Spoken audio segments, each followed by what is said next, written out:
Novak here. Some of you guys might know me or recognize me from those movies Jackass, Vehicle of Bam, former professional skateboarder, author of New York Times best-selling autobiography, addiction memoir, Dream Seller. But most importantly, I'm a recovering drug addict and alcoholic, and I want to say it's truly an honor and privilege to be asked to take over Ryan Hampton's live feed to help raise awareness to the stigma of addiction, to let people know that recovery is possible and it's a doable feat.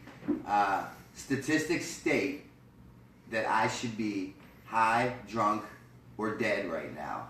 And the fact that I'm not is nothing short of miraculous.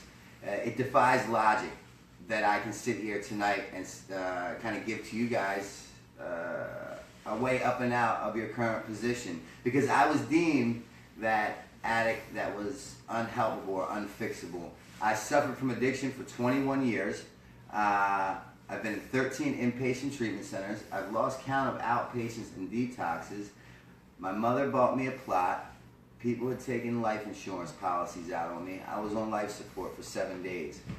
I was a bad bet to get sober. I wasn't even betting on myself to get sober.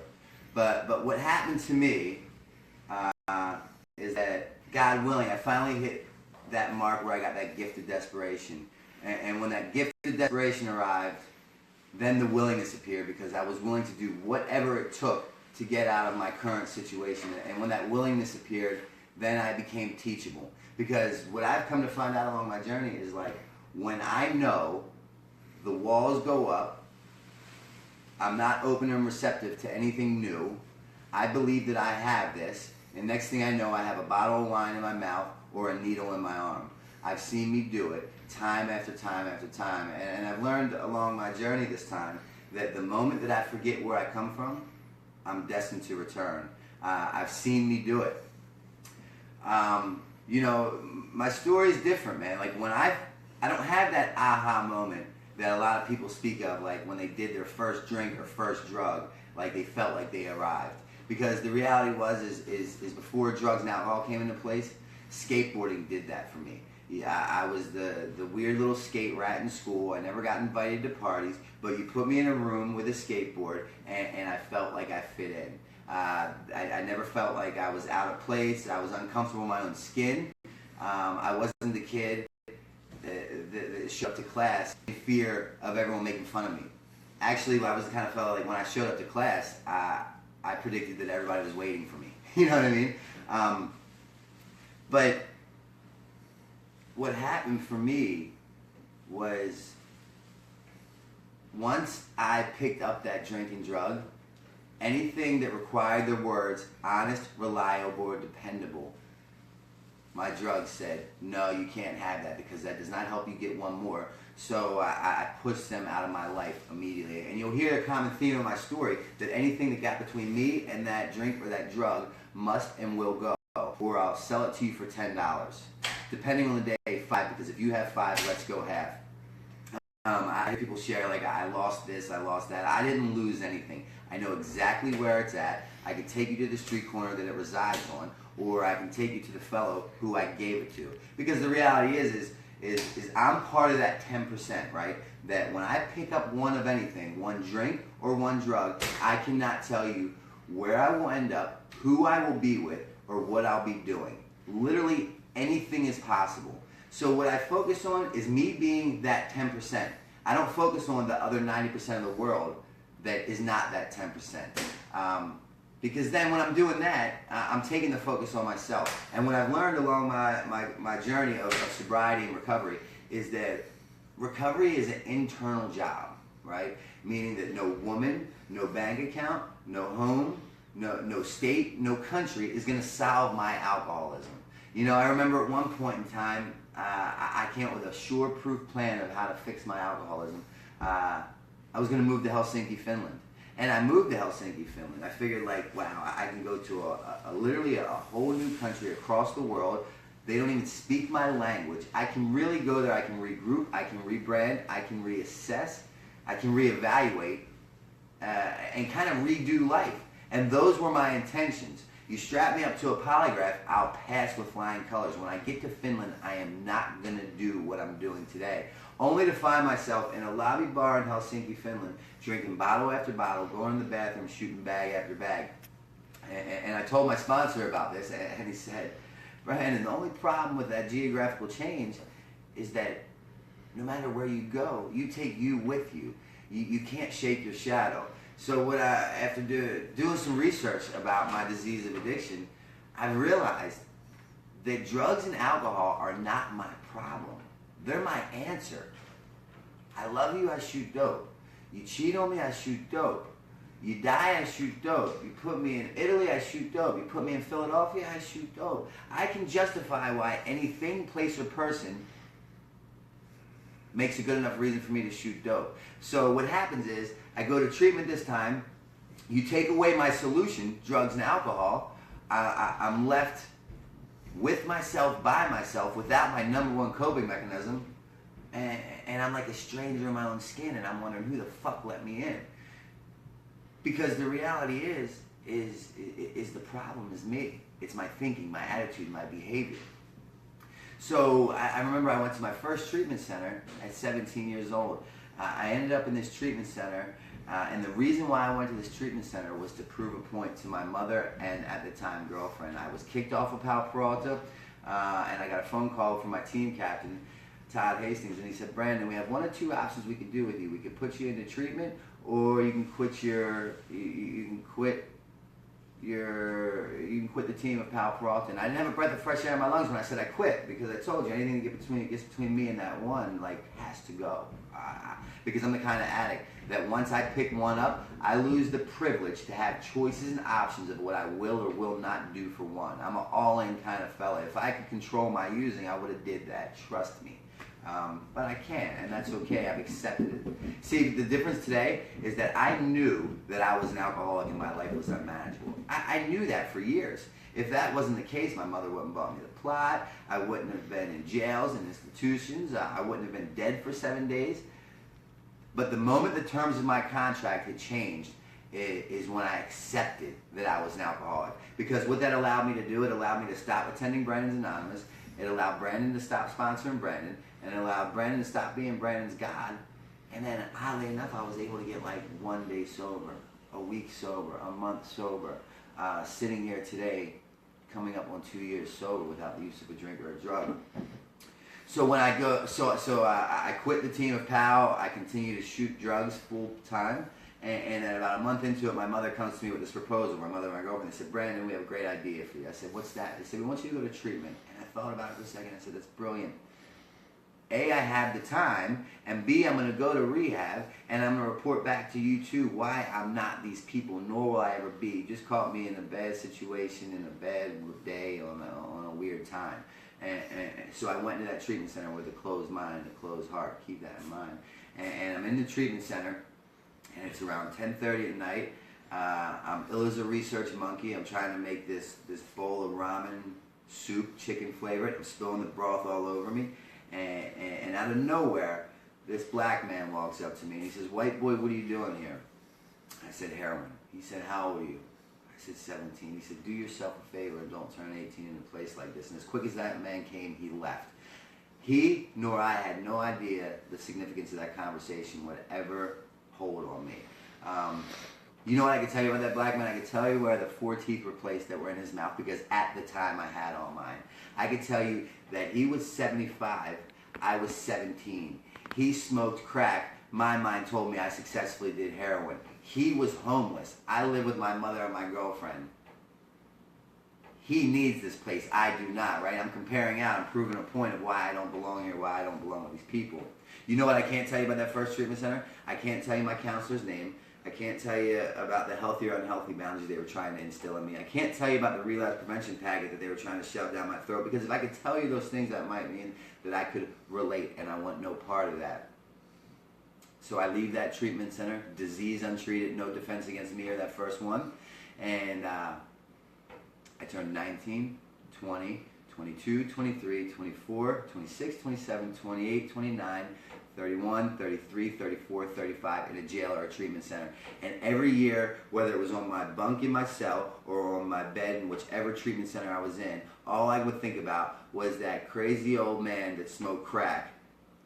And I always said, maybe if I would have listened to him with an open heart and an open mind, myself, Brandon Novak, would not continuously find myself in these situations time after time after time. And what I realized finally is that it was fully self-induced, meaning I created this. And that was something that I lacked. I lacked the ability to accept personal responsibility for my actions. Because I always wanted to blame my career, because I would break a lot of bones in Jackass, and when I would go to the emergency room, they would see this guy that's on the movies and say, he can't be a junkie, and they were very generous with a script pad. I wanted to blame my father because at the age of 7, he would take me to the strip joint with him, and when he was in the back conducting business, the pretty dancing girls would line me up at the bar. The barkeep would pour me shots of ginger ale and Coca-Cola, and as I would do the shots, the girls would applaud, and my father would give me that look of approval. So what happens was, in between those times of 17 and 35, I'm in and out of treatment centers, and I did the worst thing that an addict like me could ever do for my drinking and drugging career. I went to a meeting and I sat through it, right? Because now that I sat through it, I started to learn some things, which meant I had to do the exact opposite of what I never did and become accountable for my actions. So each time I would come in, I felt like, yes, this works for you people. I see that it works for you people, but it cannot work for me. I'm internally unique. You don't understand. Because I'm really good at building things up, and I'm like a tornado. I come out of nowhere in the blink of an eye, and I destroy it all. So in between those years, those 21 years of drinking and drugging, I did some things that a lot of people equate to success or happiness, and was actually pretty financially successful for a while. So that skateboarding career was a wash because I chose to put it into a cooker, put it into my mouth, put it up my nose, put it anywhere you could think that it would take me outside myself is what I do. So I go to a few treatment centers, and then I come out, and I end up in those movies, Jackass, and these movies break box office records. And I'm traveling the world, and I go back to Baltimore, and I visit my mother, and she parades me around Little Italy, and I take pictures with people, and I sign autographs, and I'm going to meetings, and they tell me that my life is unmanageable, and I feel and I believe that my life is unmanageable. But then I go do an appearance at a nightclub, and they ask me what I need, and I say I need some Coke, some dope, some Xanax, and some wine, and they get those things for me, and then I take pictures, I sign autographs, and I drink with the people, and then at the end of the night, I get a check for $5,000 or $10,000. So you tell me my life's unmanageable. I believe that my life is unmanageable, but it is my job. I get paid for this. Tell that to my bank account. That does not seem unmanageable. And a common theme in my life is what drinking and drugging does to me is it leaves me with myself, by myself, crying to myself every given time because I can't control the outcome. So now I'm a liability in that world. My delusional alcoholic mind says I'm an asset. The skateboarding world needs me. It cannot go on without me. I am an asset. The Jackass world, my delusional mind says the Jackass world needs me. It cannot go on without me. I am an asset. In reality, those two things did not need me. They went on quite well without me, and in reality, I was a liability. Because what happened was, people recognized long before I recognized that I had a problem. I thought that no one knew because, I was the first skateboarder to be endorsed by Gatorade. I flew out to Chicago and watched Michael Jordan do these tests in these labs at the Quaker Oats building. I was traveling the world with Tony Hawk and Bucky Lasik. People see me on these movies, on these TV shows, Viva La Bam, and I'm doing things that people say is very successful. But I have that void, that hole inside that I'm trying to fill with anything but myself, right? Because what happens is as soon as the drink or the drug wears off, I have that moment of clarity, and I'm forced with two different directions to go in here. Do I address the issue head on, deal with it, or do I do what I've done in my past and I go get another $10 bag of heroin and escape the reality that I've created for myself. So what happens is now I'm starting to learn these things in meetings, and I go and I loiter with the intent to recover. I get the sponsor, I get the home group, I get the sponsor, I get the home group, I get fellowship fairly easy because I'm a people person. But when they say work the steps, I'm like, whoa, whoa, whoa, work the steps.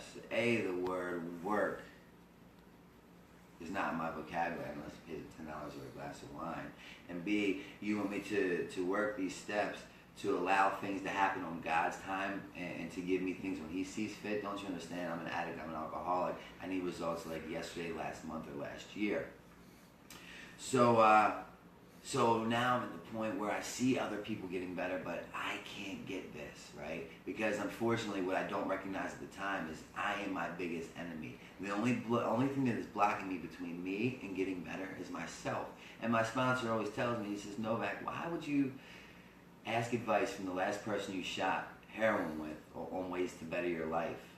And I'm like, yeah, it makes sense. You know, I'm the last person I shot dope with, so why am I going to ask myself my fucked up mind on a way to make better decisions to better my life? So what happens now is everyone else is getting better, but I'm not, because I'm not willing to do what these people suggest. I'm like an alcoholic that wants to kill himself on a daily basis. But the hit is that I don't want to hurt myself in the process.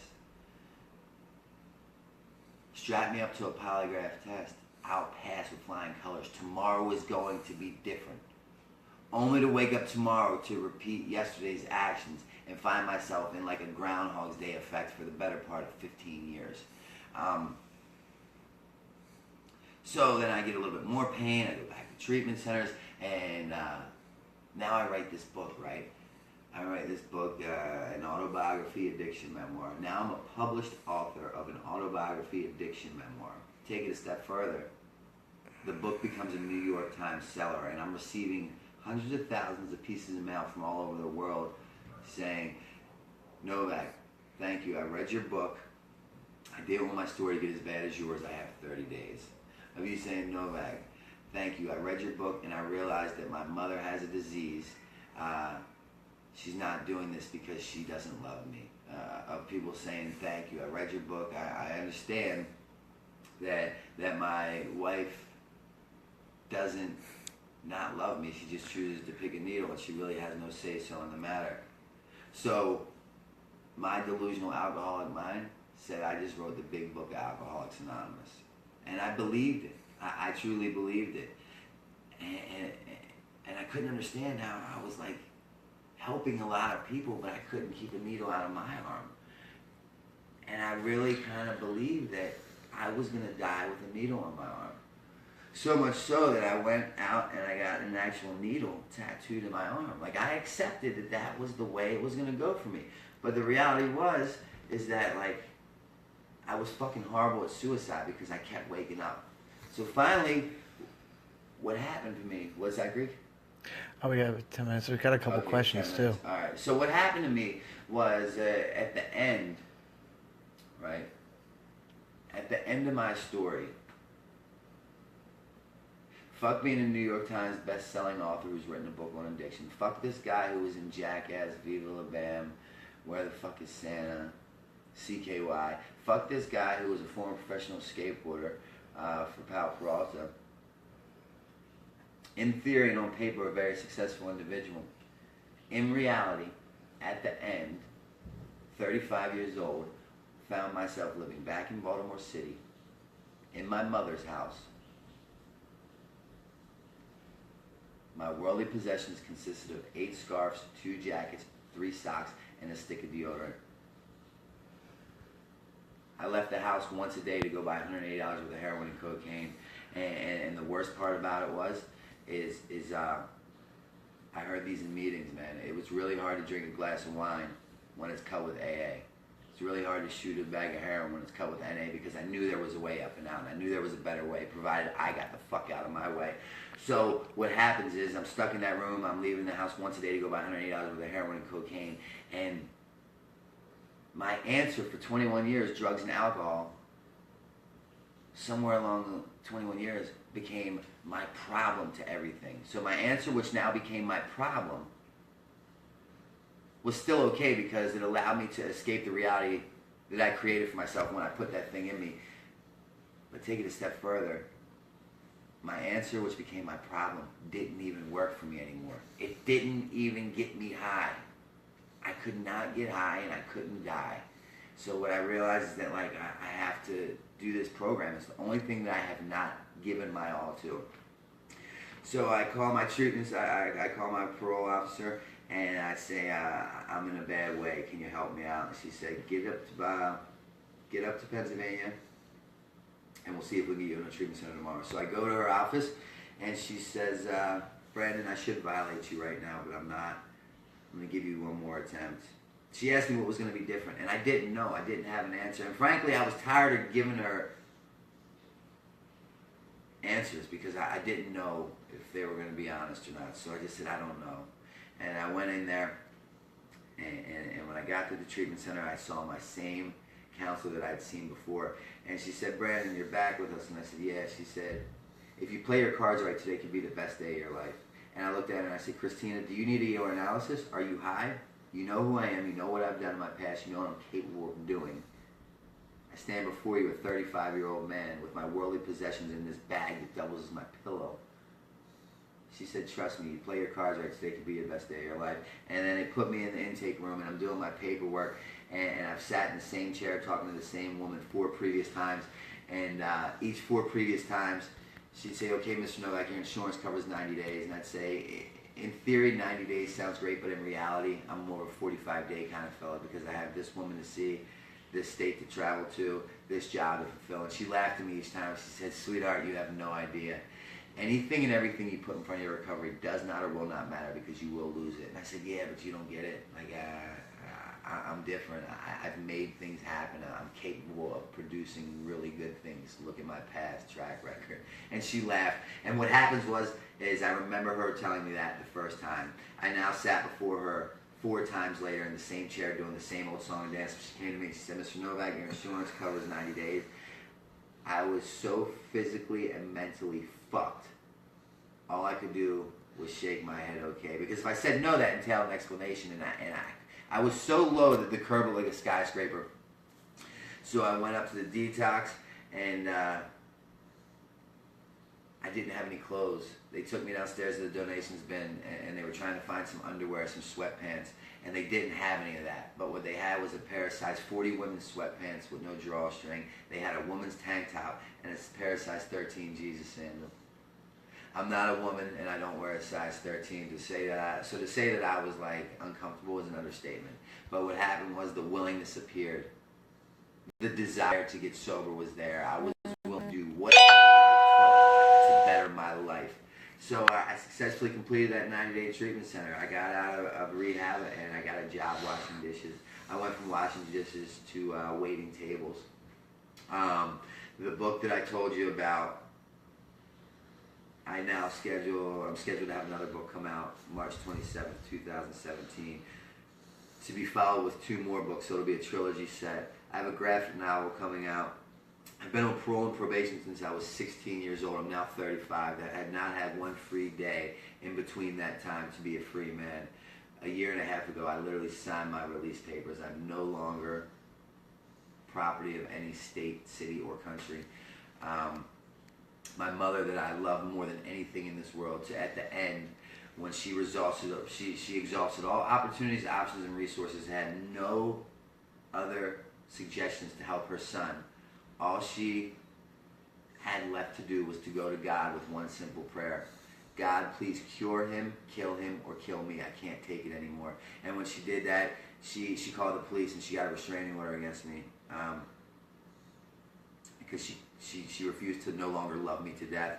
And about a year ago, she called me and she said, Brandon, I hate when you come to visit. And I said, whoa, why? And she said, because I get so sad when you leave. I'm going to close with this story. There's a father that works from home and he's swamped in paperwork. And he has this kid, and the kid keeps banging on his knee, Dad, take me out to play, take me out to play, take me out to play. And the father's swamped in paperwork. He's trying to think of a way to buy 8 hours, 1 day, 2 days to get this work finished. And he looks on his desk in his office and he sees a big picture of the puzzle of the world map, and he thinks to himself, I got it. So he completely dismantles the picture of the puzzle of the world map and he throws it on the floor. He says, son, when you put the picture of the puzzle of the world map back together, I'll take you out to play. Father leaves the room, surely thinking he bought 8 hours, 1 day, 2 days. 20 minutes later, the son comes back and he said, Dad, I put the picture of the puzzle of the world map back together. The father's thinking to himself, no way, impossible. Father walks back into his office, as sure as the day is long. The picture of the puzzle of the world map's put back together. Father says to the son, son, how'd you do it? The son says, Dad, it was simple. On the back of the picture of the puzzle of the world map was a picture of a man. I put the man back together, the world fell back in place. Together we stand, divided I die. Sobriety has given me everything drugs and alcohol promised me.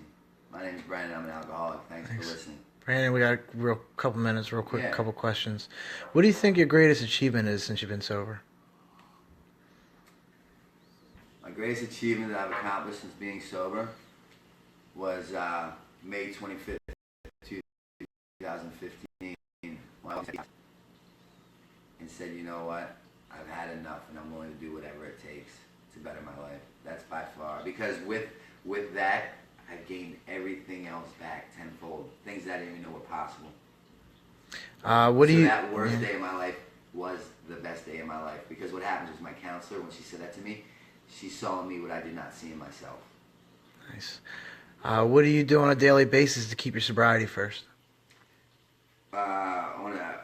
Quite simply, I keep my sobriety first. I wake up in the morning, I get on my knees, because what I've realized is that no human power can get me sober or keep me sober. It's a power greater than myself that has lifted this obsession. So I'm not in control of this. I don't take credit for this. I do a few simple things along the way each day to upkeep my sobriety. I work with alcoholics. I work the steps. I have a sponsor, and I remain teachable. Thank you, Brandon, for your time. Yeah. Any more questions? I'm looking right now. We got, let's see. What do you think helps throughout your continued sobriety these past 2 years? First and foremost, I don't drink or drug despite any and all adverse consequences that come my way. Because I hear people share, you know, I got clean and then life showed up. For me, that's not the reality. Life has been showing up. I just chose to wake back up and show up to it. What would you tell my friend who keeps relapsing? That relapse doesn't have to be a part of your story. I hear people say, have you hit your bottom? And I hate when I hear someone ask that question, because I believe anybody can hit their bottom when they stop digging. I chose to buy a bulldozer, buy a construction company, and rent 1 million shovels. You know what I mean? Thank you, Brandon. Thank you, man.